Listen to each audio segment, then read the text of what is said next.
So here's some records. This is kind of interesting. A name of a person and something. We're talking about band names here. So the name plus a band. For instance, let me just go back in time. Oh, by the way, this is a contest entry. This is a submission within the vinyl community. Sometimes in the vinyl community, people have contests or threads to come up with some clever ways to showcase records or CDs in their collection. And this is Slambo Car of Idiots. Am I getting that right? Slambo's Car of Idiots, or Slambo's House of Idiots, or a bunch of idiots that Slambo has put together. That's his channel name. He's fairly new, and this is his 100 subscribers contest. So he's fairly new to me, and I will put a link below to his channel. And I just thought this was a very clever idea. So go check them out and subscribe. Let's beef these. Let's get these people some more eyeballs on their channel and on some of their videos they're making. Because I think that's a wonderful thing. People sharing their collections and coming up with clever ideas to show the same shit over and over and over again. So the premises show 3 to 5 records. Of course, I came up with 15. I'm not going to show 15 because it wouldn't be fair for other people who are going to be doing this possibly. But I will mention going back like to the 50s, and a good example that I'm going to start out with just because is, and I'm actually not cheating, but these records don't have the name as if the way they were. Well, you'll see what I'm saying. Buddy Holly and the Crickets. Buddy Holly and the Crickets influenced John Lennon so much that his early band was Johnny and the Moondogs obviously before the Beatles. So, and then of course, the Beatles were sort of patterned after the Crickets.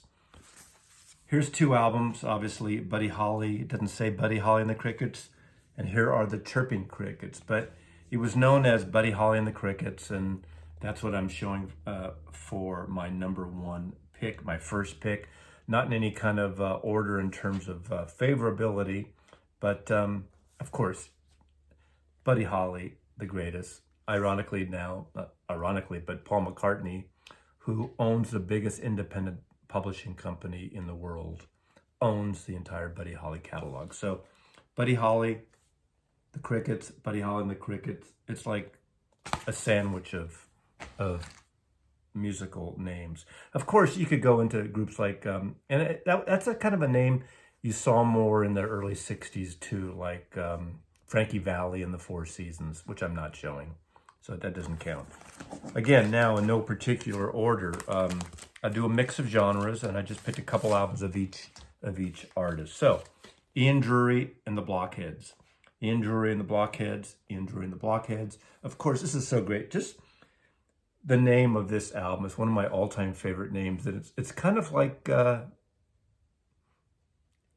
it's kind of, I want to say dirty. It's not dirty, but it's kind of kinky.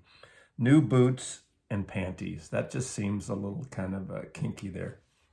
But this is such a great record. This was on Stiff Records. This is an original UK copy. Wake Up and Make Love to Me. I'm Partial to Your Abracadabra. Clever Trevor. You know the rest. Died way too young. Made some incredible records, a very original style of post-punk, new wave type music. And I love this record. God, it's so good. It's so good. And of course, this is the second one, I believe. Also a UK Stiff edition. Oh no, this is actually an American edition, I believe. Yeah. So, there you go. Ian Drury and Blockheads. Ian Drury and Blockheads. Ian Drury and the Blockheads. This doesn't say Blockheads, does it? So did I cheat? Whatever. You get the gist. Okay, now we're going to an entirely different genre, and I picked 3 of my favorite records of his here. And this is Merle Haggard and the Strangers from Bakersfield, California. Was in prison when he saw Johnny Cash and said, I want to do that. Bakersfield. one of my very favorite country artists, mostly in the 60s. Obviously, I followed him 70s, 80s, and beyond.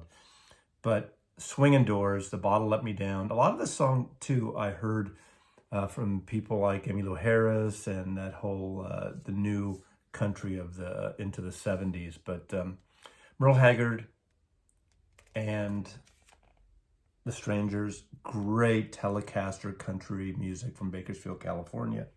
Of course, Send You Back Home, another one of Merle Haggard and The Strangers. And amongst my very favorite, of course, I almost put Okie from Muskogee, but it's not billed as, it's just billed as a Merle Haggard record, a live record. But this one, I'm Lonesome Fugitive.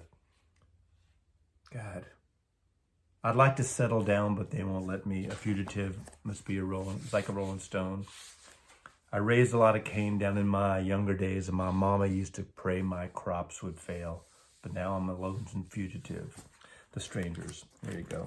Okay, next on the bill is psychedelic blue-eyed soul, but more of the psychedelic version, less blues, more psych. And that's Eric Burton and the Animals, of course. They started out as the Animals with Alan Price and Chaz Chandler and House of the Rising Sun, and a very kind of a great blue-eyed R&B soul. Eric Burton is a great soul singer, blues, great stuff. Obviously, this is a different version of the Animals when it was Eric Burton and the Animals. The psychedelic versions with Monterey and Sky Pilot and Orange and Red Beams, great album. Of course, this one I showed these on my psychedelic videos, and this is San Francisco Nights is on here. A version, a cover of Painted Black and Winds of Change, great Eric Burton the Animal. And Love Is Eric Burton and the Animal with a cover opening track of River Deep, Mountain High, that Ike and Tina Turner made famous, and Ring of Fire, and long songs on here that meander a little bit, but psychedelic Eric Burton and the Animals. So again, this thread is the name and the, or a name and, like Art Crumb, the Cheap Suit Serenaders, an example that he showed. And lastly, an artist I'm a huge fan of, and he does albums under his own name and albums with his band. So I'm going to showcase just three of my favorites of that. And of course, Nick Cage and the Bad Seeds, Australian artist, Nick Cage and the Bad Seeds. Saw them twice. Big band, a lot of people, but him and Warren Ellis kind of move within the Bad Seeds. They kind of morph into a smaller unit to a larger unit. He also did some offshoot projects, Grinder Man, but this is The Lyre of Orpheus and Avatar Blues. It's two records that has sort of different personalities, musical personalities. Fabulous collection. And Nocturama, Nick Cage and the Bad Seeds, great record. And my all-time favorite Nick Cave record, Boatman's Call, and Nick Cave and the Bad Seeds, the most beautiful, intimate, dirgy albums of sex, violence, religion, angels, Christ, spirituality.